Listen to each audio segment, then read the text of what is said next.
သမရထမဒီနလမတိုင်ခင်လေးပေါ့နော်နလပြိခါနီးလေးဒီကြားထဲမှာတော့မှတော်ကိုအမေရိကန်နိုင်ငံကြီးကဖြစ်ကမ္ဘာဇက်ကုံမှာဖြစ်အပြောင်းလဲတွေအများကြီးတဲထိတ်ရင်ဖို့ပေါ့လေလှုပ်ဝက်ဆုံထောက်ကားကြည့်သလိုလားတရုတ်တိုင်းကားကြည့်သလိုနိုင်ငံတဲထိတ်ရင်ဖို့ဖြစ်တာတော့အလုံးမငင်းနိုင်တဲ့အချက်ဖြစ်ပါတယ်အမေရိကန်ပြည်ထောင်စုကဒီဆက်ပြီးတော့ကောင်းတဲ့ဖက်ကိုဥတီမလားဒါမှမဟုတ်တချို့ကနေပြောပြီးတော့စိုးရိမ်တယ်လို့ကမ္ဘာဇက်စင်မှာအမေရိကဥဆောင်တဲ့အခန်းကဏ္ဍအနေပေါ့နော်ပါဝင်တာရှော့ချမလားဆိုတဲ့ဟာပေါ့နော်အဲ့ဒါလူတွေကအမျိုးမျိုးစိုးရိမ်တော့ကနဲ့စောင့်ကြည့်နေတဲ့ကာလဖြစ်တယ်နောက်တချို့တွေကလည်းဒီ Federal ပေါ့ဒီနိုင်ငံတော်အဆင့်ဝန်ထမ်းက3တန်းကျော်တယ်ထင်တယ်2တန်း3တန်းအဲ့ထဲကအများကြီးကို Elon Musk ရဲ့ DOGE ပေါ့နော်အဲ့ဒီဌာနနေထုတ်ပယ်ပြီးတော့ရုပ်တရက်ပေါ့နော်ထုတ်ထွက်ခိုင်းတာတွေဘာတွေလုပ်တဲ့အခါမှာဒီစိုးရင်တော့ကတွေလည်းအများကြီးရှိတာတော့ဒီနလအတွင်းမှာတော်တော်လေးကိုဖြစ်ပြနေတာဖြစ်ပါတယ်ကျွန်တော်တို့လည်းလိုက်လို့မမီတဲ့လောက်ကိုဖြစ်တယ်ပေါ့နော်သမရထမသမရစတက်ပြီးတော့မကြခင်မှာပဲအခုအထိဆိုလို့ရှိရင် executive order လို့ခေါ်တဲ့ဥပဒေကဲ့သို့အာဏာတည်သောအမိန့်ပေါ့လေသမရအမိန့်100နီးပါးချမှတ်ပြီးတော့ appointment တွေလည်းအများကြီးလုပ်ပြီးတော့ပြောင်းလဲသွားတာတွေရှိတယ်အဲ့ကြားထဲမှာတော့ခုနပြောတဲ့ USAID လို့ဟာမျိုးUnited States Agency for International Development ပေါ့ဒီတရံကို62ထင်တယ်ဒီသမရ John F Kennedy လက်ထက်တုန်းကဒီဆောက်ခဲ့တဲ့ဒီ USAID ကိုဖြတ်သိမ်းလူနီးပေါ့နော်နိုင်ငံခြားရေးဝန်ကြီးဌာနထည့်ပြီးတော့ဒီဗန်ဒါငွေနိုင်ငံတကာအကူအညီပေးတဲ့ဗန်ဒါငွေကိုရပ်ပစ်လိုက်တာပေါ့နော်အဲ့ဒါမျိုးတွေရှိလာတယ်အဲ့ဒါအတွက်ဒီပြည်နယ်တချို့တရားရုံးတွေမှာသမရထမတာကိုလုတ်ပိုင်ခွင့်မရှိဘူးဆိုတဲ့ဟာတွေမနေ့တနေ့ကတော့ Supreme Court ဒီသမရထမနေသူတင်မြှောက်တဲ့တရားသူကြီး3ယောက်အပါဝင်ပေါ့နော်ဒီ Republican ဘက်က6ယောက် Democrat ဘက်ရင်းတဲ့ဟာ3ယောက်ပဲရှိတယ်အဲ့ဒီကနေတော့မှမနေ့တနေ့2ရက်3ရက်လောက်အကြာကသမရထမဒါမျိုး USAID ကနေဒေါ်လာ2ဘီလီယံပေါ့နော်2ဘီလီယံရပ်ဆိုင်တာမတရားဘူးပေါ့နော်လုတ်ပိုင်ခွင့်မရှိဘူးပြန်ပေးရမယ်ဆိုတဲ့ဟာမျိုးဆုံးဖြတ်လိုက်တာတွေကလည်းဒါထူးထူးခြားခြားဖြစ်တာပေါ့နော်ဘာပဲဖြစ်ဒီခုနမေးတဲ့ Burma Act ကတော့ရှိနေတယ်ဆက်ရှိနေတယ်ဘာလို့ဆိုတော့2022ဒီဇင်ဘာလ22ရက်လား23ရက်လားအဲ့မှာ Burma Act ကအတည်ဖြစ်ပြီးတော့သမရဂျိုးဘိုင်ဒန်နဲ့လက်မှတ်ထိုးတဲ့ဟာက9နှစ်အတွက်ဖြစ်တယ်ဒီ Burma Act ကဆိုတော့2029တတိယဒါလွတ်တော်အနေပြုတဲ့ဥပဒေဖြစ်တဲ့အတွက်ဒီဟာတော့ဒါသမရထမနေဖြတ်သိမ်းချင်တော့မှဖြတ်သိမ်းလို့မရဘူး Burma Act ကတော့ဒီတိုင်းရှိနေမှာဖြစ်တယ်ဒါပေမဲ့ Burma Act မှာကငွေကြေးသုံးစွဲဖို့ဘယ်လောက်ဆိုတဲ့ဟာမပါဘူးAct အပေါ်မှာ American ပြည်ထောင်စုရဲ့ budget နှစ်တိုင်းပေါ့နော် American ပြည်ထောင်စုရဲ့ budget ကနှစ်စဉ်ဒီ September လကုန်မှာပြီးတယ် fiscal year October 1ရက်မှာနောက်ဒီတနှစ်စာအစ်ပေါ့နော် budget အစ်အဲ့တနှစ် budget မှာဒီ appropriation committee လို့ခေါ်တဲ့ဒီလွှတ်တော်ဒီဘဏ္ဍာငွေချပေးရေး committee ဆိုပါစို့အတူချုပ်လေးအဖြစ်ပေါ့နော်စီလျောအောင်ပါတာပြန်အဲ့ဒီကနေနှစ်တိုင်းဟုတ်ပြီ Burma Act မှာဒီလောက်ဟိုမှာဒီလောက်ဒေါ်လာဘယ်နှမီလီယံဆိုတာပေးလေးရှိတယ်ဆိုတော့နှစ်တိုင်းဆုံးဖြတ်တာဖြစ်တယ်ငွေကြေးဆိုတော့ Burma Act ကရှိနေပေမဲ့ကျွန်တော်တို့စိုးရိမ်တာကပတ်စံမပေးတော့တာလည်းဖြစ်နိုင်တယ်အခုဒီအခြေအနေဒီပုံစံအရပေါ့နော် Trump ရဲ့ခြေလှမ်းကဆိုလို့ရှိရင်ကမ္ဘာအရေးအရာတွေမှာအလုံး short ပစ်လိုက်တယ်ခုနကျွန်တော်ပြောသလို USAID တော့မှ ရက်လိုက်တဲ့အခြေအနေပေါ့နော်ဝန်ထမ်းတွေ9000ကျော်8000အဲ့ဒါဟိုအလုပ်ထုတ်ပြလိုက်တာတို့ပေါ့နော်USAID တော့မှနိုင်ငံခြားဝင်ကြီးဌာနအောက်ကိုတွင်ပြီးတော့ Marco Rubio အုပ်ချုပ်ခိုင်းလိုက်တယ်နော်အဲ့လိုမျိုးဖြစ်တဲ့အခါမှာဘယ်လိုလာမလဲBurma Act ကတော့ဖြတ်လို့မရဘူး2029ထိအဲ့ဒါနောက်ထပ်တက်တန်းတက်လို့လည်း9နှစ်တော့ပြန်တိုးနိုင်တာပေါ့နော်ဒါပေမဲ့ငွေကြီးထောက်ပံ့ရေးအပိုင်းမှာတော့တော်တော်ကိုကျဆင်းသွားနိုင်တယ်ဆိုတာကျွန်တော်တို့အစိုးရမှုရှိတယ်အဲ့ဒါကြောင့်ပဲကျွန်တော်တို့ American ပြည်ထောင်စုမှာရှိတဲ့အဖွဲ့အစည်းအသီးသီးကနေကျွန်တော်တို့ lobby တက်နိုင်တဲ့လောက်လုပ်တယ် NUG ကလည်းလုပ်တယ်နောက်ကျွန်တော်ကိုယ်တိုင် steering committee မှာပါဝင်တဲ့ BAG Burma Advocacy Group ကနေကျွန်တော်တို့ဒီစာတစောင်တင်သွင်းတယ် Marco Rubio စီမှာဒီနိုင်ငံခြားဝင်ကြီးဌာနပေါ့နော်ပူဇော်ဆန်းတို့ဒီ Florida Senate လွှတ်တော်အမတ်ပေါ့လေသူကတော့ကျွန်တော်တို့2019 Rohingya အရေးဖြစ်တဲ့အချိန်ကစသူကအဲ့ဒီတော့က Senator တယောက်ဖြစ်တယ် Marco Rubio ကဗမာပြည်အတွက်ဒီဗမာပြည်စစ်အာဏာရှင်တို့အပြင်းအထန်ဆုံးဆန့်ကျင်တဲ့သူတယောက်ဖြစ်တယ်နော်သူကနိုင်ငံခြားရေးဝန်ကြီးဖြစ်လာတဲ့အခါမှာကျွန်တော်တို့တစ်ဖက်ကတော့ဒီသမရထရမ့်သူ့အနေနဲ့တော့ဗမာပြည်အရေးနိုင်ငံတကာရေးသိစိတ်ဝင်စားပေမဲ့ Marco Rubio တယောက်ရှိတဲ့အတွက်ကျွန်တော်တို့တော့အားတက်တာပေါ့လေအဲ့မှာ BAG ကနေဒီဗမာပြည်ကိုထောက်ပံ့ဖို့ကိစ္စတွေဆောင်တင်သွင်းပြီးတော့ဥဆောင်ပြီးတော့ပေါ့နော် BAG ကဥဆောင်ပြီးတော့ဖွဲ့စည်းအများကြီးကလက်မှတ်ဝိုင်းထိုးပြီးတော့မနေ့တနေ့ကကျွန်တော်တို့တင်သွင်းပြီးဖြစ်တယ်အဲ့လိုပဲကျွန်တော်တို့ဒီ American ပြည်ထောင်စုကနေဆက်လက်ပြီးတော့အကူအညီရရှိဖို့ကျွန်တော်တို့တွားနေပါတယ်စိတ်မကောင်းစရာကတော့ခုနပြောတဲ့ USAID ကနေအထောက်ပံ့မရတဲ့အခါမှာ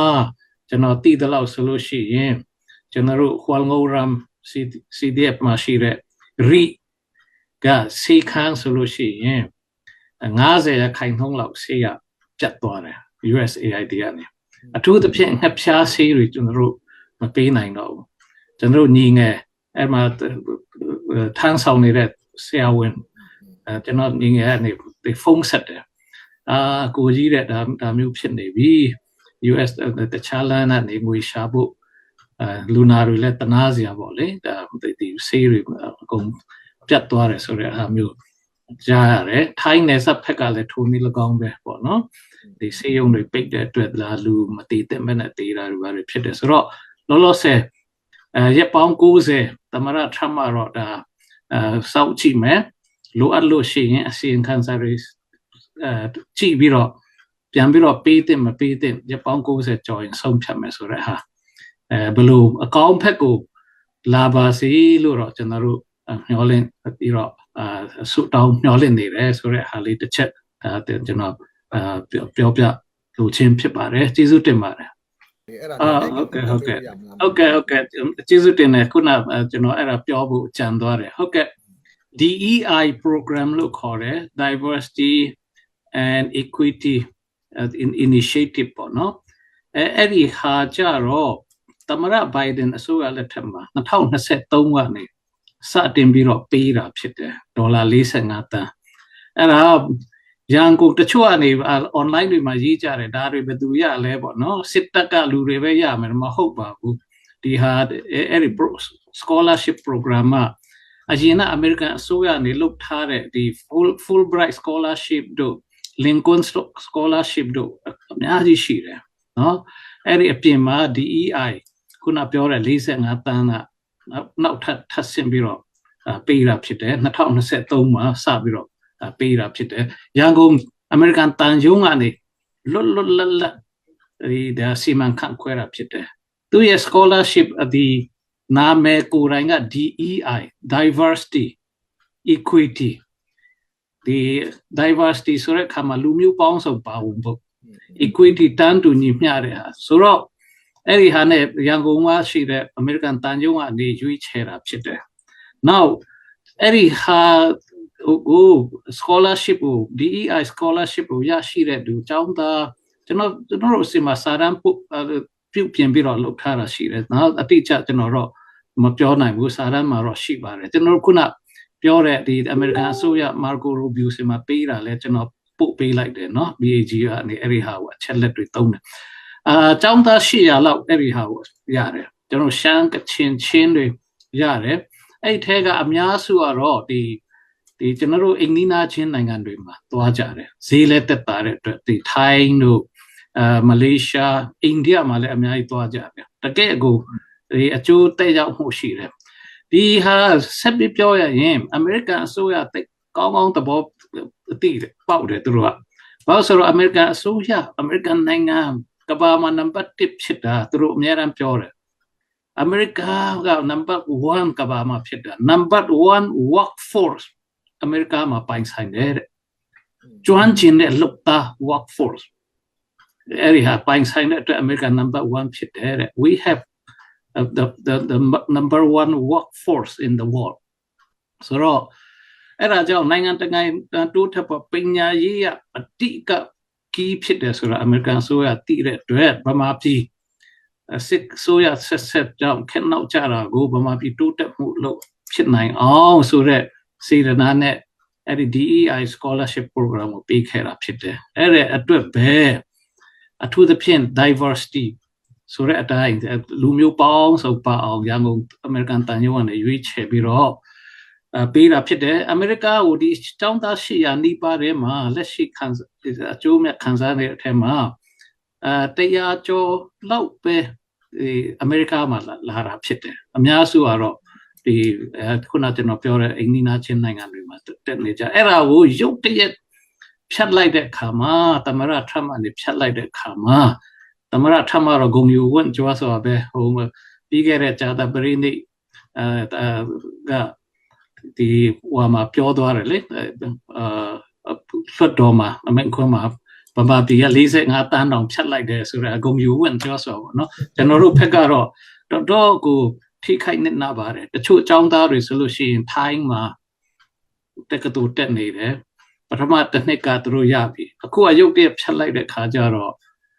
တောင်းတင်နေတဲ့ဟာတွေအဲအကြောင်းသားတွေအများကြီးရှိတယ်ကျွန်တော်တို့ဘယ်လိုလုပ်ရမလဲနီလန်းရှာနေတာအခုအချိန်တည်းဖြစ်ပါတယ်ဆိုတော့အတူချုပ်ပြောရရင်အဲကျွန်တော်တို့အများကြီးနစ်နာပါတယ်နောက်အဲ့ဒီDEI scholarship ဗမာပြည်ပြန်ရမယ်ဆိုတော့ခံဝင်ချက်နဲ့ဒီ scholarship ကိုရကြတာဖြစ်တယ်ဗမာပြည်အတွက်အနာဂတ်ပညာတတ်တွေအများကြီးကျွန်တော်တို့ဆုံးရှုံးနိုင်တဲ့အခြေအနေရှိနေပါတယ်လို့ဟုတ်ကဲ့အတူချုပ်ပြောရတော့မော်စကိုမှာဝရမ်းပြေး2ယောက်သွားတွေ့ဆုံကြတာပေါ့လေတာပြောရတော့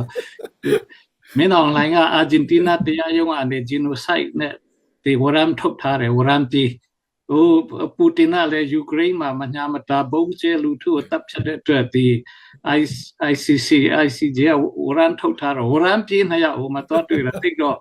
မထူးဆန်းဘူးလို့ကျွန်တော်အဲ့လိုမြင်ပါတယ်ဟုတ်ကဲ့မင်းအောင်လှိုင်ကသူအာဏာသိမ်းပြီးတဲ့နောက်မှာနိုင်ငံခြားကိုခရီးထွက်တာအခုက6ကြိမ်မြောက်ဖြစ်တယ်6ကြိမ်မြောက်မှာသူ့ကို welcome အဖြစ်ဆုံးသူသွားနိုင်တဲ့နိုင်ငံလည်းဟိုလက်66တော့မှမပြည့်တာဟုတ်အဲ့ထဲက6ကြိမ်သွားတဲ့အခါမှာ4ကြိမ်တိတိရုရှားကိုသွားတာဖြစ်တယ်နော်အဲဒီကျန်တဲ့2ကြိမ်ကတော့ဟိုအာဆီယံမှာတစ်ခါပေါ့နော်ဒီနောက်တရုတ်ကိုတစ်ခါဆိုတော့သူပထွေးစီမှာခဏ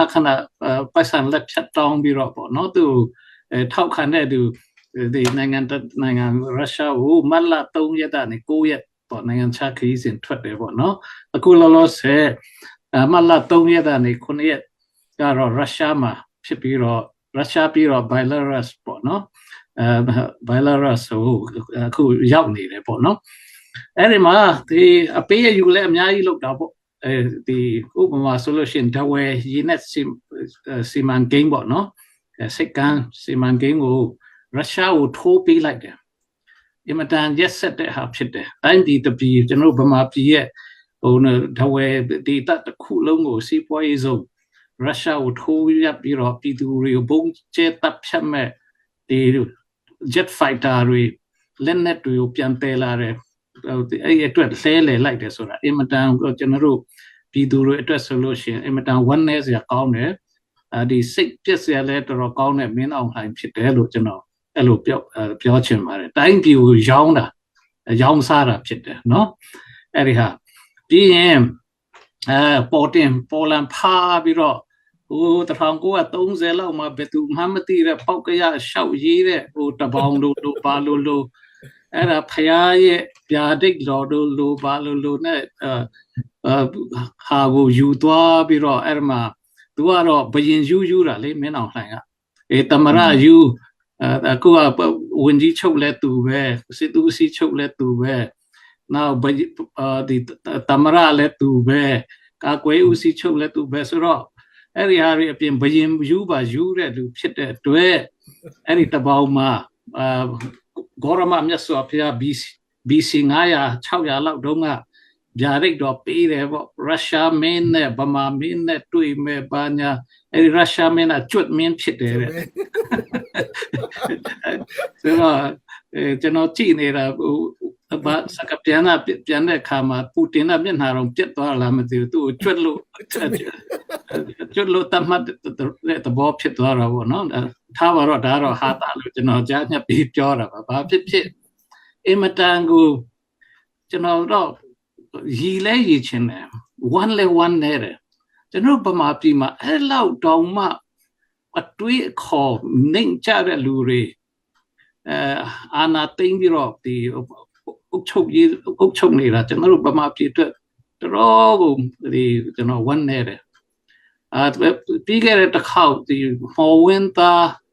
ကျွန်တော်မော်ဝင်းသားဆိုလာခင်ညွန့်ရေးတဲ့စာအုပ်ကျွန်တော်ဖတ်ပြီးတော့အဲ့မှာလဲကျွန်တော်ကောက်ချက်ဆွဲတာကျွန်တော်ဗမာပြည်သူလူထုဘလောက်တနာစရာကောင်းတယ်ဒီလိုယူပေါ်တွေကတိုင်းပြည်ကိုအုပ်ချုပ်အာဏာယူခဲ့တာပေါ့နော်ကျွန်တော်ဘလောက်နစ်နာလဲအခုကြည့်လေရုရှားကိုတွားပြီးတော့ဘယ်ကလမ်းဘေးကဘယ်သူတွေရေးထားမှမသိတဲ့ဟာကိုစဉ်းစားကြည့် BC 900မှာ600မှာအဲ့ဒါ Rome တွေမှာမပေါ်သေးဘူး Greek ခက်မှာ Russia ဆိုတာရှိတော့မရှိသေးဘူးเนาะအဲ့ဒါဖရားရဲ့ဗျာတွေက Russia မင်းကျွတ်မင်းတွေဘာလို့ဖြစ်လာတာဒါတော့အမတန်ကိုတိတ်ခါကြဆရာဖြစ်ပါတယ်လို့ပေါ့เนาะအဲ့ဒါဟုတ်ပြီအဲ့ဒါပြောရင်းနဲ့ဟိုရွယ်ချက်ပါပျောက်သွားလိမ့်မယ်ဘာပဲဖြစ်အဓိကတော့ Russia ကဒီကုလသမဂ္ဂမှာလဲလုံခြုံရေးကောင်စီမှာ veto power ရှိတယ်။နောက်မင်းအောင်လှိုင်ကလည်းဒီတရုတ်လေယာဉ်တွေ jet type လေယာဉ်တွေလက်နက်တွေထက်ဆိုင်တော့ရုရှားဟာပိုကောင်းတာပေါ့နော်။ဒီရည်သွေးလည်းပိုရှိတဲ့အခါမှာအကုန်လုံးပုံအောပြီးတော့ဒီရုရှားကိုတွားပြီးတော့ဖော်လန်ဖားလုပ်တာဖြစ်တယ်လို့ကျွန်တော်အဲ့လိုသုံးသပ်ပါတယ်။ဒီတိုင်းပြည်ကိုလည်းထိုးရောင်းသွားတယ်ပေါ့နော်။ပြီးရင် Belarus ကိုတွားတယ်Belarus ဆိုတာတော့သူ့နာမည်ကလေးက Bela ဆိုတာကအဖြူ Rus ဆိုတာရုရှားဆိုတော့ရုရှားဖြူပဲဒီ Belarus ဆိုတာလေသူတို့ဘာသာစကားလည်းရုရှားဘာသာစကားပဲသုံးတယ်ပြီးရင်အဲ့မှာရှိတဲ့ Alexander Lukashenko သူရဲ့အာဏာရှင်ဖြစ်တယ်အာဏာရှင်ကလည်းပူတင်ရဲ့လက်ထောက်ပဲအမှန်တမ်းပြောရင်နော်ဆိုတော့ဗမာပြည်ကိုမင်းအောင်လှိုင်ကိုဒါလက်နက်တွေအဓိကထောက်ပံ့ပေးတာ Belarus ဖြစ်တယ်ရုရှားဖြူပေါ့နော်ဆိုတော့အဲ့လိုသွားပြီးတော့ဘာလဲဘာဘွဲ့တွေဘာတွေလဲသွားပြန်ပေးတာလေသူတို့အကုန်ပေါ်လန်ဖားပြီးတော့အဲ့မှာဘာလဲသူတတ်တလောက်မှတ်တလောက်အင်္ဂလိပ်စကားလုံးတွေတော့ပြောလိုက်တယ်မင်းအောင်လှိုင်ကဘာလဲနိုင်ငံတကာ sanction လုပ်ရင် software တွေစုပေါင်းပြီးတော့ in art တိုးလာမယ်ဘာမှမဆိုင်အဲ့ဒါဗမာပြည်သတင်းစာတော့မှအဲ့ဒါသူပြောတဲ့အတိုင်းရေးတဲ့အခါမှာတောက်ချက်အကုန်ကွဲကုန်တာပေါ့နော်ဒီ sanction နဲ့ software နဲ့ဘာမှမဆိုင်တဲ့အားတွေအဲ့လိုကတောင်းကနေတွေဖြစ်ကုန်ပါတယ်လို့ဆိုတော့အဓိကအမြတ်ထွက်တာကတော့သူတို့မင်းအောင်လှိုင်ကတော့နည်းနည်းအမြတ်ထွက်တာပေါ့နော်ကဘာမှာသူ့ကိုကော်စောနီခင်းပြီးတော့ကြိုဆိုတဲ့နိုင်ငံတွေလည်းရှိပါတယ်ဆိုတဲ့ဟာကသူကလက်မထောင်ပြီးတော့ပြချင်တယ်နံပါတ်2ကတော့သူလိုအပ်နေတဲ့စစ်လက်နက်ပစ္စည်းတွေကိုရုရှားနဲ့ဘီလာရုစ်ကနေရနိုင်တဲ့အခြေအနေတွေရှိတယ် အဲ့ဒီဟာတစ်ချက်ပဲရလဲရနိုင်မှာပေါ့ဘာလို့ဆိုတော့တိုင်းပြည်ကထဝယ်စီးပွားရေးစုံအကုန်လုံးကိုထိုးကျွေးတာဟုတ်ဒါပေမဲ့ရုရှားအနေနဲ့သုံးသပ်တဲ့လူတွေပညာရှင်တွေသုံးသပ်တာတော့ဒီအလကားပါဒီရုရှားအနေနဲ့ထဝယ်စိတ်ကမ်းထဝယ်စီးပွားရေးစုံကိုဘယ်လို့မှသူကအတုံးလက်တဲ့မှာမဟုတ်ဘူးသုံးလက်သုံးနိုင်မှာမဟုတ်ဘူးလို့သုံးသပ်တာတွေလည်းရှိတယ်ဘာလို့ဆိုတော့ရုရှားနဲ့အဝေးကြီးနောက်သူ့ရဲ့ရေနံတဲတဲ့လမ်းကြောင်းဒီလမ်းခုလက်ကစခန်းလည်းမကြဘူးเนาะရုရှားနဲ့ဒီတဝဲအဝေးကြီးကိုလမ်းကြောင်းလည်းလုံးဝမတည့်ဘူးဆိုတာဖြစ်တယ်နောက်တစ်ခုကတော့မင်းတော်လှိုင်းကနေခုနလေရင်တွေတိုက်လေရင်တွေလက်နက်တွေပြည်သူကိုတပ်ဖို့လက်နက်တွေအပြင်မဂါဝတ်130ရှိတဲ့ nuclear ဓာတ်အားပေးစက်ရုံကိုစာချုပ်နိုင်ခဲ့တယ်လို့အဲ့ဒါတွေ့ရပါတယ်ဆိုတော့အခုလောလောဆယ်ဗမာပြည်မှာလက်စစ်မီသုံးတာကလိုအပ်တာမဂါဝတ်4000ဖြစ်တယ်ဒီ Aizol မြို့ခန့်မှန်းနိုင်အောင် Aizol မြို့တစ်ခုလုံးက peak hour မှာသူကမဂါဝတ်160လောက်200မပြည့်ဘူးပေါ့နော်ဗမာပြည်မှာတပြည်လုံးမှာမဂါဝတ်4000လို့လေအဲ့ဒါတော့ဆန်းစုကြည်လက်ထက်အာနာမသိန်းခင်လေးမှာ3000ကျော်3500အထိထုတ်ပေးနိုင်တယ်အခုလက်ရှိအခြေအနေမှာမဂါဝတ်2000တောင်မထုတ်ပေးနိုင်တော့ဘူးမင်းအောင်လှိုင်လက်ထက်မှာဆိုတော့အဲ့ဒီဟာမှာမဂါဝတ်130လောက်ရှိတဲ့အနုမျိုး3 nuclear ဓာတ်အားပေးစက်ရုံကိုစာချုပ်လာခဲ့တယ်နောက်3-4နှစ်တခုပြီးတခုတိုးမယ်330မဂါဝတ်ထိထုတ်နိုင်မယ်လို့တော့ဒါသူတို့တရင်းတွေမှာရေးတာပေါ့နော်ဒါပေမဲ့အဲ့ဒါခုနပြောတွက်ပြတယ်လို့ဘယ်လောက်မှကြီးကြီးမာလည်းမဟုတ်ပါဘူးเนาะအဲ့ဒီပေါင်းလောင်း10တို့ဘာလို့ဆိုလို့ရှိရင်မဂါဝတ်600-900ထိထွက်နေတာပဲเนาะရုရှားနေရမယ်ရတော့ဘာမှမဟုတ်တဲ့ဟာအမေရိကမှာရှိတဲ့ဥမာ nuclear တပ်ပေါင်းဖို့လက်စစ်ဆိုလို့ရှိရင်တခုမှာ nuclear power plant တခုမှာမဂါဝတ်1000ကနေ2000ကြားထဲမှာအနည်းဆုံးရှိတယ်เนาะအဲ့ဒီဟာမျိုးတွေအဲ့ဒါချိန်ထိုးစဉ်းစားနိုင်အောင်လို့ကျွန်တော်ထည့်ပြောတာပါကျေးဇူးတင်ပါတယ်ဟုတ်ကဲ့ကျေးဇူးတင်တယ်တစ်စက်တည်းမှာပဲအဲ့တဲ့ထဝယ်ရင်းနဲ့စီမံကိန်းမှာနျူကလ িয়ার တပ်ပေါင်းဖို့သူတို့လာတီဆောက်တယ်ပဲထားလိုက်ပါအောင်အခုကျွန်တော်တို့လက်ရှိတိုင်းပြည်အနေထားအရတိုင်းပြည်မှာဒီလောက်ခက်ပြက်နေတဲ့အချိန်မှာဒီရုရှားက investment လာလုတ်ချင်မှမလားလာလုတ်နိုင်မှမလားတကယ်လို့လာလုတ်ရင်တောင်မှနျူကလ িয়ার တပ်ပေါင်းဖို့ကိုထိမ့်သိမ်းဆောင်ရှောက်မဲ့ maintenance ဖက်မှာကျွန်တော်မြန်မာပညာရှင်တွေကတတ်နိုင်မှမလားပေါ့နော်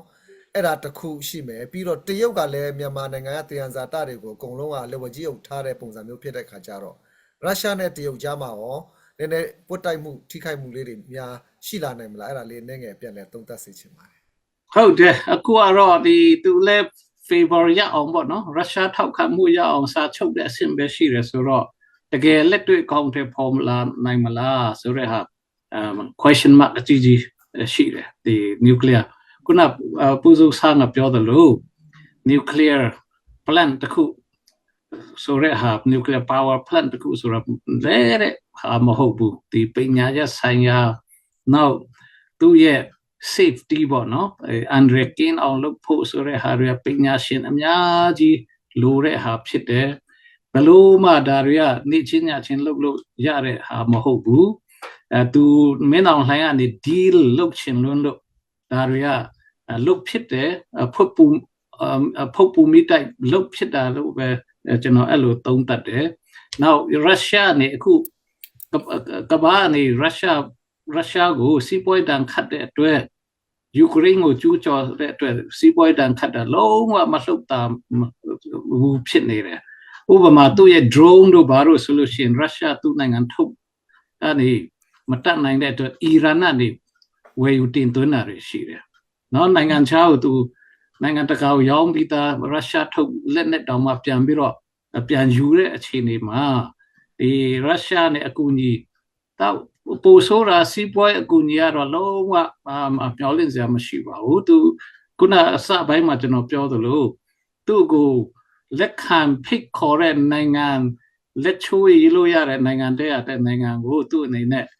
ကဘာကိုမျက်နှာပြလို့ကောင်းအောင် ဒီသွားတာပဲလို့တော့ကျွန်တော်အဲ့လိုသုံးသပ်ပါတယ်ဘာမှရုရှားကိုစာချုပ်သွားချုပ်ခြင်းအဖြစ်ဒီတိုင်းပြည်အတွက်ဘာမှအကျိုးဖြစ်ထွန်းလာမယ်စီးပွားရေးကဘာမှအကျိုးဖြစ်ထွန်းလာမယ်လို့ကျွန်တော်မထင်ဘူးဟုတ်ကဲ့အမေတဲ့မိခွန်းကကောင်းပါတယ်ကျွန်တော်ဖြေနိုင်မလားတော့မသိဘူးစူးစမ်းပြီးတော့ကျွန်တော်ဖြေပါမယ်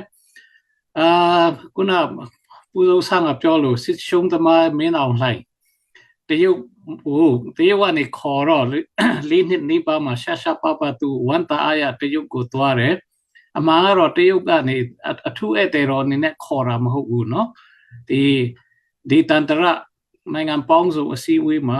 တရုတ်မှာလုပ်တဲ့အတွက်မင်းအောင်လှိုင်သွားတဲ့ရောက်တာဖြစ်တယ်အဲ့ဒီမှာသူနဲ့တရုတ်ကောင်းဆောင်တွေတချို့ညှိနှိုင်းပြီးတော့ခုနပြောတဲ့ဒီတရုတ်ဗမာပြည်ထဲမှာရှိတဲ့တရုတ်စီမံကိန်းတွေကိုလိုအပ်လို့ရှိရင်ကာကွယ်ပေးဖို့ကာကွယ်နိုင်ဖို့ပုဂ္ဂလိကသူတို့ကဒီလိုပနတ်ပြောတာနော်လိန်မာပနတ်မှုမဟုတ်ဘူးရုပ်ကမ်းပြီးတော့ဒီကောက်ချစ်ပြီးတော့ဒီသူတို့လုပ်တဲ့အချိုးကဘယ်လိုလဲဆိုတော့ပုဂ္ဂလိကလုံခြုံရေးအဖွဲ့တပ်ဖွဲ့ကိုစီခိုင်းလို့ခွင့်ပြုမယ်ဆိုတဲ့ဟာသူတို့နားလည်မှုယူလာတယ်။ Now အဲ့ဒီဟာတေချာပြန်ကြည့်လို့ရှိရင်နံပါတ်1ကမင်းအောင်လှိုင်ကသူတယောက်တည်းစစ်တိုက်လို့မနိုင်တော့ဘူးဆိုဖွဲ့ကိုနံပါတ်2ကတော့သူအနေနဲ့တရုတ်ရဲ့အကူအညီမရရင်တိုင်းရင်းသားပေါင်းစုံရဲ့တော်လှန်ကြီးဒီ PDF တွေရဲ့တော်လှန်ကြီးပြည်သူလူထုရဲ့တော်လှန်ကြီးကိုမနိုင်တော့ဘူးဆိုတော့သူသိတဲ့အတွက်တရုတ်ကိုဆွဲသွင်းတာလို့ကျွန်တော်တွေ့ရတယ်အဲ့ဒါကြောင့်အမှန်ပြောလို့ရှိရင်မင်းအောင်လှိုင်တို့ရှေ့နောက်လုံးဝမညီကြောင်ကတန်းဖြစ်နေတာဘာကိုသွားတေချတယ်လဲဆိုတော့မင်းအောင်လှိုင်ကအခုထက်ထိ2008အခြေခံဥပဒေကိုသူဆွဲကင်နေတဲ့လုံကာလုံလဲတဲ့အဲ့ဒီ2008အခြေခံဥပဒေ6လတက်တန်းတိုးပြီးတော့ဒီဒုသမရမြင့်ဆွေပါညာအဲ့ဒီအခြေခံဥပဒေရှိတယ်အခုရွေးကောက်ပွဲလုပ်မှလည်းအခြေခံဥပဒေအဲ့ဒီဟာနဲ့တွားမယ်လို့ပြောတယ်ဆိုလိုတာအခြေခံဥပဒေ2008အခြေခံဥပဒေကိုကင်ဆွဲတယ်လို့ပြောတယ်တစ်ဖက်မှာတခြားတစ်ဖက်မှာအဲ့ဒီအခြေခံဥပဒေမှာရေးထားတဲ့အချက်လက်ကိုပြောင်းတင်းသူဆန့်ကျင်ကန့်ကွက်ပြီးတော့လုပ်တာဖြစ်တယ်2008အခြေခံဥပဒေမှာတိကျဖော်ပြထားတာကဗမာပြည်ရဲ့ area နဲ့နမိတ်အတွင်းမှာဘယ်တိုင်းတစ်ပါးရဲ့လက်နက်ကင်အဖွဲ့မှမဝင်ရဆိုတဲ့ဟာပါတယ်ဆိုတော့သူကင်ဆွဲတဲ့အခြေခံဥပဒေတော်မှသူမလိုက်နာပဲနဲ့သူရဲ့လိုအပ်တယ်လို့သူဆက်ပြီးတော့ဆွဲလုပ်နေတယ်ဆိုတဲ့ဟာအင်မတန်သိချပါတယ်အဲ့ဒီတစ်ခုဟောစစ်ရှုံးတဲ့အတွက်လုတ်ပြီးတော့ခုနပြောသလိုအကုန်လုံးတိုင်းပြည်ကိုရောင်းစားတာဖြစ်တယ်။နောက်တစ်ဖက်မှာကျတော့ကြောက်ဖြူရည်နဲ့စီမံကိန်းကတရုတ်အတွက်ကအင်မတန်အရေးကြီးတဲ့ဟာဖြစ်တယ်။ကျွန်တော်တို့ခဏပြောသလိုတရုတ်မှာကဘာကိုလွှမ်းမိုးနိုင်ဖို့အတွက် RBI စီမံကိန်းဆိုတာရှိတယ်။ Road and Belt Initiative ပေါ့နော်။တချို့ကတော့ပြောတယ်ခက်တစ်ပိုလန်စီမံကိန်းပေါ့။ကဘာကြီးတစ်ခုလုံးကိုနိုင်ငံငယ်တချို့ပတ်စံချေခိုင်းအဲ့ဒီမှာဒီကဘာပတ်လန်းကြီးဆောက်ပြီးတော့တရုတ်ရဲ့ဒီဒိုတက်မှုလုပ်ဖို့ပေါ့နော်အဲ့ဒါအမေရိကန်ကိုမှီဖို့ RBI Road and Belt Initiative စီမံကိန်း10နှစ်ကျော်သွားပြီနော်အဲ့ဒီမှာအကြီးဆုံးတစ်ခုကကြောက်ဖြူစီမံကိန်းဖြစ်တယ်ကြောက်ဖြူစိတ်ကမ်းကိုပင်လယ်ကူးတင်ပေါ်ကြီးတွေရေနံတင်ပေါ်ကြီးတွေစိုက်ကပ်နိုင်အောင်ကြောက်ဖြူရေနဲ့တင်ပေါ်ချင်းတွေဆောက်မယ်ပြီးရင်တရုတ်ကနေနိုင်ငံတကာအထူးသဖြင့်ဒီ Middle East Saudi Arabia Kuwait အစပေါ့နော်အဲ့ဒီကရေနံစိမ်းသူ့နိုင်ငံအတွက်တင်သွင်းတာ40%ခိုင်နှုန်းသူ့နိုင်ငံရဲ့ဒီအသုံးပြုတဲ့40%ခိုင်နှုန်းရှိတယ်အခုလောလောဆယ်သူကဒီတောင်တရုတ်ပင်လယ်မလကာရေလက်ကြားကိုဖြတ်ပြီးတော့သူရေနံတင်ပေါ်တွေနဲ့တွားနေတာအဲ့ဒါအခြေအနေမကောင်းရင်အမေရိကန်နဲ့ပူးပေါင်းပြီးတော့ရှေ့တောင်အာရှနိုင်ငံတွေပိတ်လိုက်နိုင်တယ်ပိတ်လိုက်လို့ရှိရင်သူ့မှာရေနံတင်ပို့တဲ့လမ်းကြောင်းမရှိတော့တရုတ်ကအဲ့ဒီအချိန်မှာ ကြောက်ဖြူရင်းနဲ့စီမံကိန်းကသူ့အတွက်အင်မတန်အရေးကြီးတာဖြစ်တယ် Middle East ကသူ့ရင်းနှံတင်တင်မော်ရီကိုကြောက်ဖြူမှာစိုက်ကခိုင်းမယ်ကြောက်ဖြူကနေပိုက်လိုင်းနဲ့ခုမိန်ကိုပို့မယ်မိုင်300ကျော်ပဲရှိတယ်ပြီးရင်ကြောက်ဖြူအဲ့လိုလုပ်ပြီးတဲ့နောက်မှာရင်းနဲ့စီမံကိန်းလုပ်ပြီးတဲ့နောက်မှာယထာလန်အမြန်ယထာလောက်တော့ရိုးမဟုတ်အမြန်ယထာလန်ဖောက်မယ် highway ကြီးယူနန်တရုတ်ပြည်ကြောက်ဖြူကနေဖောက်မယ်စီမံကိန်းအဲ့စီမံကိန်းကတရုတ်အတွက်အမှန်တအရေးကြီးတဲ့အတွက်သူ့အတွက်ကလည်းမင်းတော်လှိုင်ကအရှက်မရှိဘဲနဲ့တိုင်းပြည်ကိုရောင်းစားပြီးတော့ခေါ်လိုက်တဲ့ခါကျတော့အခုအားလုံးသိတဲ့အတိုင်းပဲ AA ရခိုင်ပြည်နယ်မှာဒီမြို့3ခုပဲမသိမ့်သေးတာဖြစ်တယ်မန်အောင်နောက်ကြောက်ဖြူစစ်တွေအဲ့ဒီမြို့3ခုကဘာလို့လဲမသိမ့်နိုင်သေးတာလဲဆိုတော့ဒါရီတက်ဟိုကလေးရီတက်စခန်းကြီးတွေဒီချီတက်တယ်မဟုတ်ဘဲနဲ့ရီတက်စခန်းတွေရှိတယ်မသိမ့်နိုင်သေးတာဖြစ်တယ်အဲ့ဒီမှာဒီဒါပေမဲ့အခုကြောက်ဖြူလို့ဘာလို့ရခိုင်က AAS ဝင်တိုက်တဲ့အခါမှာဂျာညပ်ပြီးတော့တရုတ်စစ်သားတွေဒီကုမ္ပဏီလုံခြုံရေးအဖွဲ့ဆိုမှဒါအားလုံးသိပါတယ်ဒါတရုတ်စစ်သားတွေခေါ်သွင်းခြင်းအဖြစ်တစ်ချက်ခုနှစ်ချက်ပြမင်းအောင်လှိုင်ကအမျက်ထုတ်တာဖြစ်တယ်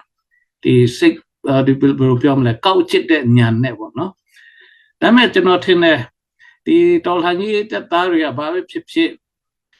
တော်လှန်ရေးအတွက်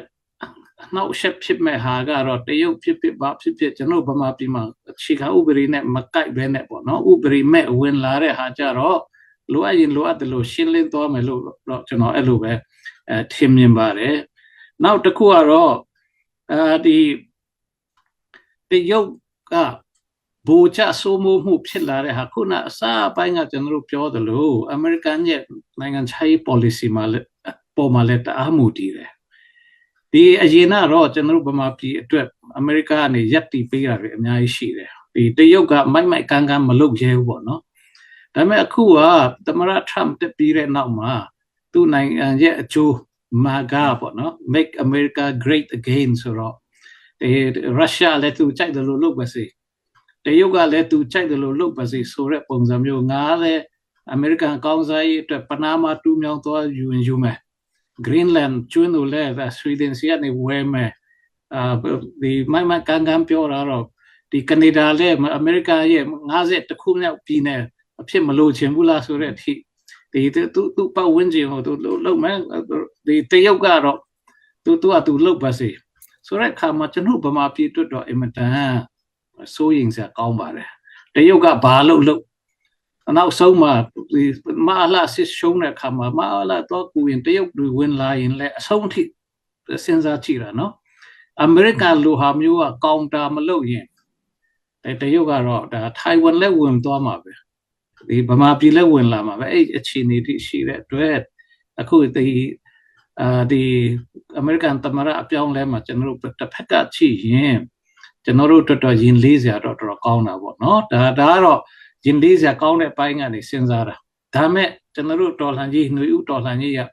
တော်လေးကိုအောင်မြင်နေပါပြီမြို့နယ်ပေါင်း120ကျော်ကျွန်တော်တို့ထိမ့်သိမ့်ပြီးသားဖြစ်တယ်ဒီနာအဖာနေဒီစကားစားနေလွတ်ကျွတ်ထိမ့်သိမ့်နိုင်တာမြို့နယ်130လောက်ပဲရှိတယ်နော်အဲ့ဒီဟာအခြေအနေမှာ area အဖြစ်တော့ကျွန်တော်တို့နာအဖာနေစကားစားနေ38ရာခိုင်နှုန်းလောက်ပဲဗမာပြည်ရဲ့ area ကိုသူလွှမ်းမိုးနိုင်တယ်လို့နိုင်ငံတကာပညာရှင်တွေကတွက်ချက်တာဖြစ်တယ်ဆိုတော့အဲ့ဒီအတွက်ကျွန်တော်တို့ပူစရာမလိုဘူးဘယ်လိုမှဒီတရုတ်တွေဘာတွေလဲဝင်လာတိုင်းစရာအကြောင်းမရှိဘူးလို့ကျွန်တော်အဲ့လိုပဲသုံးသပ်ပါတယ်ကျေးဇူးတင်ပါတယ် NUG ကလည်းဒါဒီတော်လှန်ရေးအကြောင်းလိုအပ်ချက်ကြောင့်ပေါ်ပေါက်လာတဲ့တော်လှန်ရေးအစိုးရတရပ်ဖြစ်ပါတယ်အဲ့ဒါလေးတစ်ချက်ကျွန်တော်တို့နားလေပေးဖို့လိုပါလိမ့်မယ်ပြည့်စုံတဲ့ဒီဘာနာတောင်းငွေတောင်းတင်းနဲ့လုတ်ပိုင်ခွင့်အပြည့်အဝနဲ့တွားနေတဲ့အစိုးရမဟုတ်ဘဲနဲ့တော်လှန်ပြည်သူတွေရဲ့ဒီထောက်ခံမှုနဲ့တော်လှန်ရေးကိုဆက်လုပ်နေတဲ့အစိုးရတရပ်ဖြစ်တယ်ဆိုတဲ့အားလေးကျွန်တော်ထပ်လောင်းပြီးပြောချင်ပါတယ်ဆိုတော့အဲ့လိုလုပ်တဲ့ခါမှာဒီတောင်းဆိုချက်လိုအပ်ချက်ကြောင့်တမိုင်းပေးတောင်းကိုထမ်းဆောင်တဲ့အခါမှာ ကျွန်တော်တော်လှန်လူယူတော်လှန်ရေးကိုကြည့်တဲ့အခါမှာ NUG မပေါ်ခင်ကလေးကဒီစစ်တပ်ရဲ့ဖိနှိပ်မှုခေါင်းတက်တဲ့ကိုတင်းနဲ့ပစ်ပြီးတော့တိတ်ပြီးတော့ပြစ်မှုဖန်စီထောင်ချမဒင်းကျင့်ပြီးတော့ငင်းချမ်းဆန္ဒပြတဲ့လူတွေဖြူခွင်းတဲ့အခါမှာလူငယ်လူရွယ်တွေတော်လှန်စိတ်ဓာတ်နဲ့ဒါဒီတိုင်းရင်းသားဒေသတွေပေါ့နော်တွားပြီးတော့စစ်တင်နှန်းတွေတက်ပြီးတော့အယူကြီးကြီးအခန်းခန်းစစ်အာဏာရှင်စနစ်အမြင့်မကြမ်းနှုတ်ထုတ်နှုတ်ပြလိုက်ဖို့ပေါ့နော်ဖြတ်သိမ်းဖို့လက်နက်ကင်တော်လှန်ရေးတိုက်ပွဲတော်လှန်တိုက်ပွဲဝင်ကြတာဖြစ်တယ်ဆိုတော့တိုင်းရင်းသားနယ်မြေတွေမှာအခြေခံပြီးတော့စစ်တင်နှန်းတက်ပြီးတော့တိုင်းရင်းသားလက်နက်ကင်ဖွဲ့စည်းတိုင်းရင်းသားတော်လှန်ရေးဖွဲ့စည်းများရဲ့အထောက်ပံ့နဲ့ပံ့ပိုးမှုနဲ့ PDF တွေစထောင်လာတယ်ဆိုတာဟာကျွန်တော်ပထမဒီနည်းနည်းပြန်ပြီးတော့ highlight လုပ်ချင်ပါတယ်ဆိုတော့ဒီတိုင်းသားလက်နက်ကင်တော်လှန်ရေးအဖွဲ့တွေရဲ့ပံ့ပိုးမှုထောက်ပံ့မှုနားလည်မှုတင်နန်းပေးမှုမရှိဘဲနဲ့ PDF တွေလုံးဝမပေါ်လာနိုင်ပါဘူးအဲကြောင့်ကျွန်းကိုင်းမိကိုင်းကျွန်းမိပေါ့နော်ပြီးနောက်တစ်ခုထပ်ဖြစ်ချင်တာတော့ MNDAA TNLA ရှမ်းမြောက်စစ်စင်ရေး10-20ခွန်နော်ရှမ်းမန်းစစ်စင်ရေးအားလုံးမှာလဲ PDF တွေ call တွေပေါ့နော်အဲ့ဒါအများကြီးပါဝင်ကြတယ်အဲ့လိုပဲဒါပူပေါင်းပြီးတော့တိုက်ပွဲဝင်တဲ့အခါမှာအောင်မြင်မှုရတယ်ဆိုတာလေးလဲကျွန်တော်ပြောကြလိုပါတယ်ဆိုတော့ဟုတ်တယ်အခုတရင်တွေမှာပေါ်လာတယ် PDF တရင်တပ်ဖွဲ့တွေတချို့က MOD Ministry of Defense ပေါ့နော် NUG ကိုကဲဥမှုစစ်ဒေတာအောက်မှာမနေလို့တော့ဘဲနဲ့တခြားတိုင်းရင်းသားတော်လှန်ရေးဖွဲ့နဲ့ပူးပေါင်းသွားတယ်လက်အောက်ခံသွားနေတယ်ဆိုတဲ့ဟာတွေဒါအမှန်တကယ်ဖြစ်ပါတယ်ဖြစ်နေပါတယ်အဲ့ဒီမှာအချက်2ချက်3ချက်လောက်ကြောင့်ဖြစ်ပါတယ်တစ်ခုကတော့တိုင်းရင်းသားတော်လှန်ရေးအဖွဲ့တွေနဲ့ပူးပေါင်းပြီးတော့ NUG MOD ကစစ်ဒေတာစစ်တိုင်းတွေဖွဲ့စည်းတာဖြစ်တယ်ဥပမာဆိုလို့ရှိရင်စကိုင်းတလျှောက်ဗမာပြည်အနောက်ချမ်းကအမှတ်1စစ်တိုင်းဖြစ်တယ်ဒါ KIA ဘူချုပ်ရဲ့ဥဆောင်မှုအောက်မှာပေါ့နော် PDF တွေအားလုံးချင်းပြည်အစပါဝင်တာဖြစ်တယ်နော်တမူကျွန်တော်မှတ်မိပါလိမ့်မယ်ဒီခမ်ပတ်တိုက်ပွဲတို့ဘာလို့ပေါ့နော်အဲ့တိုက်တိန်အဲ့ဒါအမှတ်1စစ်တိုင်းရဲ့NUG နဲ့ KIA တွေပူးပေါင်းပြီးတော့ PDF တွေဆိုတော့အဲ့ဒီအောက်မှာ one comment နဲ့တွားတဲ့အခါကျတော့စီမင်းစီကံတပ်ပိုင်းဆိုင်ရာစီမင်းစီကံတင်းကျပ်မှုရှိလာတယ်အဲ့ဒီဟာတွေကိုနံပါတ်1ကတော့တချို့ PDF တွေကမလိုက်နာနိုင်တဲ့သဘောတွေလိုက်နာဖို့ခက်ခဲတဲ့သဘောတွေရှိတဲ့အခါမှာမိမိ MOD ဒါမှမဟုတ်စစ်တိုင်းဌာနရဲ့လက်အောက်မှာမနေဘဲနဲ့တိချလွတ်တော်လှန်တိုက်ပွဲဝင်မယ်ဆိုတော့ဒီ PDF တချို့လည်းရှိတယ်ဒါအမှန်ဖြစ်ပါတယ်နောက်တစ်ခုကတော့ခုနအစပိုင်းမှာပြောသလိုတိုင်းရင်းသားတော်လှန်ရေးလက်နက်ကိုင်ဖွဲ့တွေအနေပေါက်ဖွာလာတဲ့သူတွေဖြစ်တဲ့အခါမှာသူတို့ဖက်တိုင်းရင်းသားတွေလက်နက်ကိုင်ဖွဲ့အနေပတ်ပိုးကူညီမှုနဲ့ထိတွေ့ပူပေါင်းမှုကပိုလို့တော့ MOD ထက်ပေါ့နော်ပုံဒီတန်တရအခြေအနေကပိုကောင်းတဲ့အခါမှာ MOD မှာနေတာထက်ဆိုင်ရင်သူတို့ကဒီစစ်အာဏာရှင်စနစ်တော်လှန်တဲ့အခါမှာပူပြီးထိရောက်မယ်ဆိုပြီးတော့NUG MOD ကနေနှုတ်ထွက်ခွင့်တောင်းပြီးတော့တိုင်းရင်းသားလက်နက်ကိုင်ဖွဲ့နဲ့ပို့ပြီးတော့ပူပေါင်းလိုက်တာတွေလည်းရှိတယ်ဆိုတော့ပြီးရင်ဒါပေမဲ့ကျွန်တော်တို့ပြောနိုင်တာကအဲ့လို MOD ကနေထွက်သွားတယ်ဆိုတော့တက်ရင် PDF တွေ LDF တွေဟာတေချာတာတခုတော့မင်းအောင်လှိုင်စကားစနဲ့သွားပူပေါင်းတာမဟုတ်ဘူးအဲ့ဒါတေချာဆုံးပဲဖြစ်တယ်တော်လှန်ကြီးကိုပို့လို့ထိရောက်နိုင်အောင်တော်လှန်ကြီးပို့ပြီးတော့လွတ်လပ်တော်လှန်နိုင်အောင်သူတို့အဆင်ပြေတယ်လို့ဒီတန်တရအခြေအနေရပူပေါင်းတာလို့ကျွန်တော်တို့အဲ့လိုသုံးသပ်ပါတယ်တစ်ဖက်မှာလည်းMOD လက်အောက်ကိုမဝင်သေးတဲ့ PDF LDF တွေလည်းအများကြီး MOD လက်အောက်ကိုဝင်လာတယ်ဝင်လာဖို့ရှောက်ထားတဲ့ဟာတွေလည်းအများကြီးရှိပါတယ်လို့အဲ့လိုပဲကျွန်တော်ဖြေပေးရစေအဲ့ဒီဟာတွေအတွက်ကျွန်တော်တို့စိတ်ဝေဝါးပြီးတော့ဒါဒီဟိုလိုဒီလိုတန်တရားစိတ်တွေမဝင်ဖို့တော့ကျွန်တော်အနေနဲ့ဒီကနေပြောကြားလိုပါတယ်ကျေးဇူးတင်ပါတယ်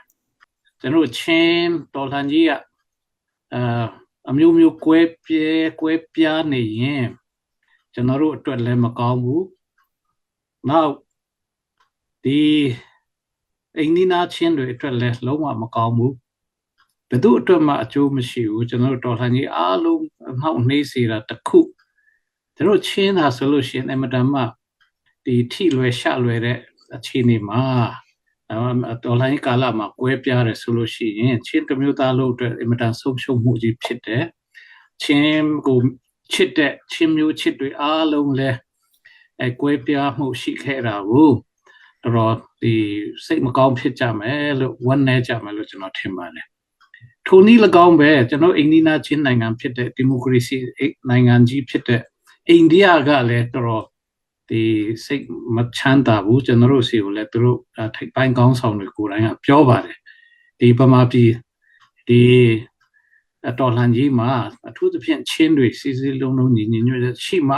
အိန္ဒိယကလည်းသူကိုညီပံ့ပိုးထောက်ပံ့နိုင်မယ်အဲ့ဒါဟာကျွန်တော်တို့စီခဏသူတို့ပြောပါတယ်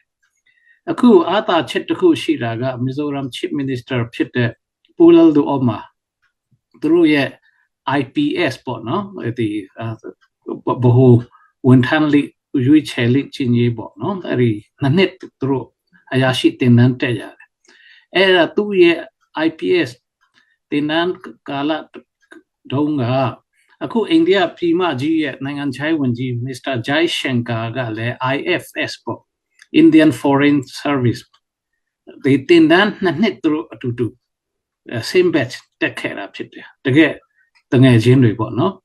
ဆိုတော့အဲ့ဒီတခုကအာသာချက်တခုကျွန်တော်တို့တွေ့လက်ကောင်းသွားတဲ့ဟာရှိတယ်ဘာလို့ဆိုတော့အိန္ဒိယနိုင်ငံခြားရေးဝန်ကြီးဌာနနေသုံးသပ်ပြီးတော့ကျွန်တော်တို့စီလက်တာပြောပါတယ်ဒီချင်းတွေညီညွတ်ကြဖို့ကြိုးပမ်းကြဖို့ပေါ့အဲ့ဒီအတိုင်းပဲအိန္ဒိယနိုင်ငံခြားရေးဝန်ကြီးဌာနကနေသူ့ရဲ့တငယ်ချင်းလက်ဖြစ်ပြည်နယ်ဝန်ကြီးချုပ်ဖြစ်တဲ့ပူလယ်ဒူအော်မာစီကိုတာဝန်ပေးတဲ့ပုံစံမျိုးနဲ့ချင်းတွေဟိုဖွဲ့ကွဲပြားနေတာကိုပြန်စုစည်းဖို့ဆိုတဲ့ဟာဒါတော့ကျွန်တော်ရေးကြီးပြောရပါတယ်ပူလယ်ဒူအော်မာကိုယ်တိုင်ကကျွန်တော်နဲ့တွေ့တော့ကအတိအကျသူပြောတာဖြစ်ပါတယ်ပေါ့နော်အဲ့ဒီလိုလုပ်တဲ့အခါမှာသူရဲ့ချင်းကပုံကကောင်းပါတယ်အားကောင်းတယ်သူကနေ advocacy အဖွဲ့9ဦးအဖွဲ့သူပူလယ်ဒူအော်မာနေဖွဲ့လိုက်တယ်အဲ့ဒီမဖွဲ့ခင်မှာသူတို့ကိုခေါ်ပြီးတဲ့နောက်တစ်ရက်မှာအဲ့ဒီအဖွဲ့တွေကပါတဲ့9ဦးအဖွဲ့ပဲပေါ့နော်9ဦးကော်မတီဆိုပါစို့လွယ်နည်းနဲ့အဲ့ဒီကျွန်တော်အမေရိကန်မှာကျွန်တော်ရှိနေတယ်သူတို့ဖုန်းဆက်တယ်ဒီလိုပဲဝန်ကြီးပြည်နယ်ဝန်ကြီးချုပ်ပူလယ်ဒူအော်မာတော့တာဝန်ပေးတယ်9ဦးကော်မတီဖွဲ့ပေးတယ်အဲ့ဒါအတတ်နိုင်ဆုံးကူညီပေးပါပေါ့ကျွန်တော်လည်းဒါအကူညီတောင်းတယ်အကြံဉာဏ်တောင်းတယ်ကျွန်တော်လည်းအဲ့ဒီအစကတည်းကသူတို့ကူညီတယ်ဒီထောက်ပံ့ပေးတယ်နောက်ကျွန်တော်ကအားလျော်စွာပဲစက်တင်ဘာပြီးခဲ့တဲ့နှစ်စက်တင်ဘာနဲ့နိုဝင်ဘာမှာ ISOL ကိုကျွန်တော်ရောက်တဲ့ချိန်မှာလဲသူတို့အဲ့ဒီ9ဦးအဖွဲ့နဲ့ဒီနယ်ဝင်ကြီးချုပ်ကိုယ်တိုင်နဲ့ကောကျွန်တော်ဒီမျက်နှာချင်းဆိုင်ကျွန်တော်တို့စီဝေးထိုင်ပြီးတော့တွေ့ဆုံခဲ့တယ်အဲ့တုန်းကလည်းသူတို့ကပြောတယ်ပူရိုသိန်းကအနေနဲ့ဖိတ်ခေါ်တာမဟုတ်ဘူး NUG အနေနဲ့ကိုယ်စားလှယ်တယောက်အနေနဲ့ဖိတ်ခေါ်တာဖြစ်တယ် NUG ကဘယ်လိုသဘောထားလဲဘာတွေလုပ်စီချင်းလဲသူတို့မေးမြန်းပါတယ်အဲ့ဒီမှာကျွန်တော်လည်းတက်နိုင်တဲ့လောက်ဆွေးနွေးခဲ့တယ်ပေါ့နော်အဲ့ဒီမှာတဖြည်းဖြည်းနဲ့ဒါအားလုံးသိတဲ့အတိုင်း February လ26ရက်နေ့မှာတော့ဒါသမိုင်းဝင်ပေါ့နော်ကျွန်တော်ချင်းမျိုးသားအားလုံးလည်းဝန်တာအားရရှိကြတယ် Chief Minister ကိုယ်တိုင်ရဲ့ရှေ့မှာ ICNCC ဘက်ကဦးဆောင်3ယောက် Chinland Council ဘက်ကဦးဆောင်3ယောက်လက်မှတ်ထိုးပြီးတော့ဒီသဘောတူညီမှုစာချုပ်လက်မှတ်ထိုးနိုင်တာကျွန်တော်တို့အားလုံးသိရတာဖြစ်တယ်အဲ့ဒီမှာအချက်2ချက်တိတ်ကောင်းတယ်လို့ကျွန်တော်တွေ့ပါတယ်နံပါတ်1ကတော့ Chin National Council ဖွဲ့စည်းမယ်ဆိုတဲ့ဟာပထမတော့သူတို့ဟိုဘက်ဒီဘက်ကအားပြိုင်လွန်ဆွဲနေကြတယ် Chinland Council လည်းမလျှော့ဘူးကဲ Chinland Council ရှိပြီး Constitution လည်းရှိတယ် Chinland အစိုးရလည်းဖွဲ့ပြီးပြီခင်ဗျားတို့ဒီကျွန်တော်တို့အောက်ကိုဝင်ပါဆိုပြီးတော့တင်းခံနေတယ်ဟိုဘက်ကလည်းခင်ဗျားတို့ CNF ICNCC ကနေထွက်သွားတာပဲလူချင်းလို့ရှိရင်ချင်းရေးဆွေးနွေးဖို့ ICNCC တဲ့ပြန်ဝင်လာပါ ဆိုတော့ဘလို့မှညှိလို့မရတဲ့အခြေအနေမှာအလဲဆုံးချက်တစ်ခုမှဖြစ်အဲ့ဒီ Chin National Council အဖွဲ့အသစ်ကိုအားလုံးပါဝင်တဲ့ဖွဲ့စည်းမယ်ဆိုတဲ့ဟာအမတန်လမ်းမှန်ကမ်းမှန်ဖြစ်တယ် the right way the right path အဲ့လိုကျွန်တော်မြင်တယ်အဲ့ဒါကြောင့်နံပါတ်1အချက်ကိုကျွန်တော်ထောက်ခံတယ်နံပါတ်2ကလည်းအထူးနည်း၎င်းပဲ Chinland Council ဒါအခြေခံဥပဒေရှိပြီးပြီဒီတဲ့ကိုပြင်ဆင်မယ်ဝင်လာကြဟိုဘက်ကလည်း ICC လည်းချင်းပြည် charter ချင်းမျိုးသား charter ရေးမယ်လွန်ဆွဲနေတဲ့အခါအဲ့ဒါလည်းနှစ်ဖက်စလုံးအစွမ်းကိုစွန့်လွတ်ပြီးတော့ Chin National Constitution ဆွဲမယ်ဆိုတဲ့အချက်အင်မတန်လှပပြီးတော့ကောင်းပါတယ်လို့အဲ့ဒီအတွက်ဒီကိုကြီးဆောင်ရွက်ပေးတဲ့သူနောက်ခုနကျွန်တော်ပြောဖို့မိသွားပါတယ်အဲ့ပူဇော်ရမ်ထငါတို့ခုနပြောတဲ့ငါးဦးအဖွဲ့တခုတည်းကနေလှုပ်လို့ဒါမျိုးဖြစ်လာတာမဟုတ်ဘူးเนาะဒီ NUG ကလည်း FSCC လှုပ်ပြီးတော့ဝင်ကြီးချုပ်တွေကိုယ်တိုင်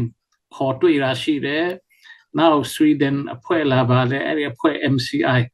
အနေနဲ့လှုပ်တာရှိတယ် Zoro အဖွဲ့ကလည်းလှုပ်တယ်လက်မှတ်တွေပါထိုးခဲ့တယ်နောက်ဒီဘာတိုင်အဖွဲ့အစည်းတွေကလည်းစုတောင်းပေးတယ်အဲ့ဒီဟာတွေစုပြုံပြီးတော့နောက်ဆုံးမှာ Chief Minister ရဲ့ဦးဆောင်မှုနဲ့ဒါမျိုးဖြစ်သွားတဲ့အတွက်အဲ့လိုဦးဆောင်ပြီးတော့ပါဝင်စုတောင်းပြီးတော့ချင်းမျိုးသားစီလုံးညီညွတ်ရေးအတွက်ဆောင်ရွက်တဲ့လူအားလုံးကိုကျွန်တော်အနေနဲ့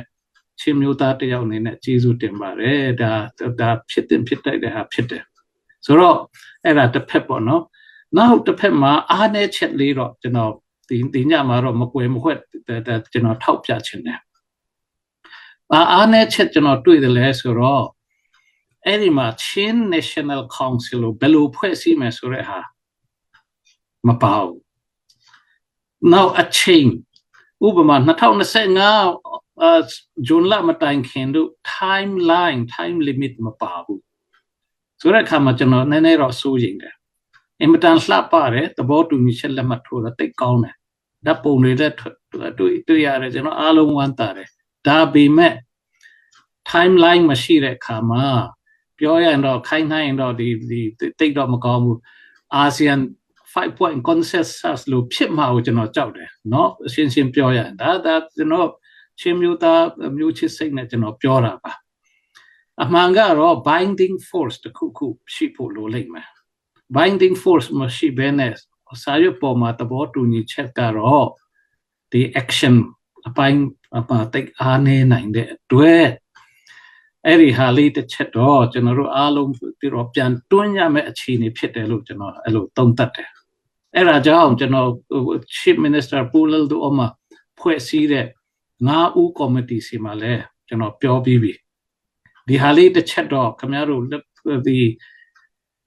သဘောတူညီချက်လက်မှတ်ထိုးပြီးပြီဒါပြီးပြီဆိုပြီးတော့လက်ရှောင်ပြီးတော့နောက်မဆုတ်ကြပါနဲ့ဆက်လုပ်စရာအများကြီးရှိသေးတယ်တွန်းအားပေးစရာအများကြီးရှိသေးတယ်အဲ့ဒါဒါပြီးသွားပြီဆိုတော့လက်ခုပ်တီးပြီးတော့မရက်လိုက်ကြပါနဲ့အဲ့ Chin National Council Chin National Constitution ကိုမြန်ပေါ်နိုင်အောင်ဆက်လက်ပြီးတော့တွန်းအားပေးစီဆက်ပေးပါညှိနှိုင်းပေးပါလို့ကျွန်တော်ပြောပါတယ်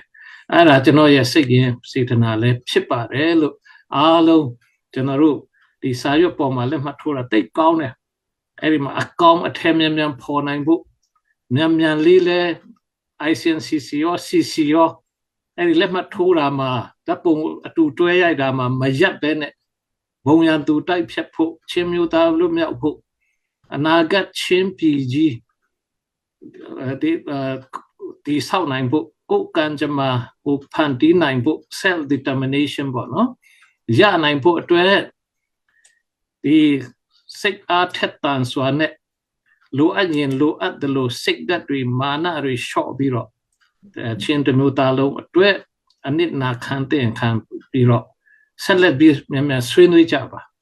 Chinland Council Chin National Council လည်းမြန်ဖွဲ့စည်းကြပါ Chin National Constitution လည်းမကြခင်တလနှစ်လအတွင်းမှာရေးလိုက်ကြပါအဲ့ဒါမှကျွန်တော်တို့ချင်းတော်လှန်ရေးရှေ့ရောက်သွားမယ်ဒီ NUG တမရကိုယ်တိုင်ကဝန်တာအားရနဲ့ဘုံပြုတ်လွှာပို့ရနော်ဒါချင်းမျိုးသားတွေဒီလိုစိတ်ဝင်ကွဲပြားတဲ့အဖွဲ့နှစ်ဖွဲ့ပြန်လဲပေါင်းစည်းနိုင်တာတိုင်းရင်းသားတွေရဲ့စံပြဖြစ်တယ်လို့ရေးတဲ့ဟာကျွန်တော်တေချာဖတ်လိုက်တယ်စံပြဖြစ်တဲ့ဟာစာရွက်ပေါ်မှာတင်မဟုတ်ဘဲနဲ့တကယ်စံပြဖြစ်အောင်ကျွန်တော်တို့ဆက်လက်ပြီးတော့ဆောင်ရွက်ကြဖို့အဲ့ဒီ ICNCC ရော CCO ရောကျွန်တော်တိုက်တွန်းလို့တဲ့နောက်ကျွန်တော်တို့ချင်းပြည်သူလူထုအားလုံးကလည်းအဲ့ဒီ line ကိုရောက်အောင်ပေါ့ဆက်လက်ပြီးတော့ဆူတောင်းပြီးတော့ဦးဆောင်တိုက်တွန်းအားပေးကြဖို့မေတ္တာရပ်ခံလိုပါတယ်ကျေးဇူးတင်ပါတယ်